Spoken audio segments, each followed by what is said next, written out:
ಕರ್ನಾಟಕ ರಾಜ್ಯ ಖನಿಜ ನಿಗಮದ ವ್ಯವಸ್ಥಾಪಕ ನಿರ್ದೇಶಕರಾಗಿದ್ದ ಹಿರಿಯ ಐಎಎಸ್ ಅಧಿಕಾರಿ ಮಹಾಂತೇಶ್ ಬೀಳಗಿ ಅವರ ಕಾರು ಅಪಘಾತಕ್ಕೀಡಾಗಿದ್ದು, ಘಟನೆಯಲ್ಲಿ ಮಹಾಂತೇಶ್ ಬೀಳಗಿ ಸೇರಿದಂತೆ ಮೂವರು ಸಾವನ್ನಪ್ಪಿದ್ದಾರೆ. ಮಹಾಂತೇಶ್ ಸಹೋದರರಾದ ಶಂಕರ ಬೀಳಗಿ ಹಾಗೂ ಈರಣ್ಣ ಸಿರಸಂಗಿ ಮೃತ ದುರ್ದೈವಿಗಳು. ಸಂಬಂಧಿಕರ ವಿವಾಹ ಕಾರ್ಯಕ್ರಮಕ್ಕೆಂದು ವಿಜಯಪುರದಿಂದ ಕಲಬುರಗಿಗೆ ತೆರಳುತ್ತಿದ್ದ ವೇಳೆ ಜೇವರ್ಗಿ ತಾಲೂಕಿನ ಗೌನಹಳ್ಳಿ ಕ್ರಾಸ್ ಬಳಿ ಈ ದುರ್ಘಟನೆ ಸಂಭವಿಸಿದೆ. ವಿಜಯಪುರದಿಂದ ಕಲಬುರಗಿಗೆ ತೆರಳುತ್ತಿದ್ದ ವೇಳೆ ಕಲಬುರಗಿ ಜಿಲ್ಲೆಯ ಜೇವರ್ಗಿ ತಾಲೂಕಿನ ಗೌನಹಳ್ಳಿ ಕ್ರಾಸ್ ಬಳಿ ಈ ದುರ್ಘಟನೆ ಸಂಭವಿಸಿದೆ.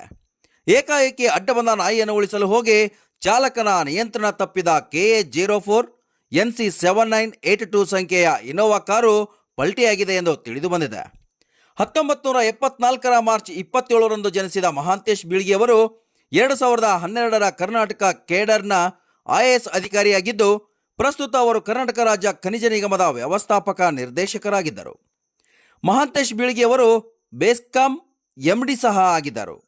ಅಲ್ಲದೆ ದಾವಣಗೆರೆ, ಉಡುಪಿ ಸೇರಿದಂತೆ ಕರ್ನಾಟಕದ ಬೇರೆ ಬೇರೆ ಕಡೆ ಕಾರ್ಯಗಳನ್ನು ನಿರ್ವಹಿಸಿದ್ದರು.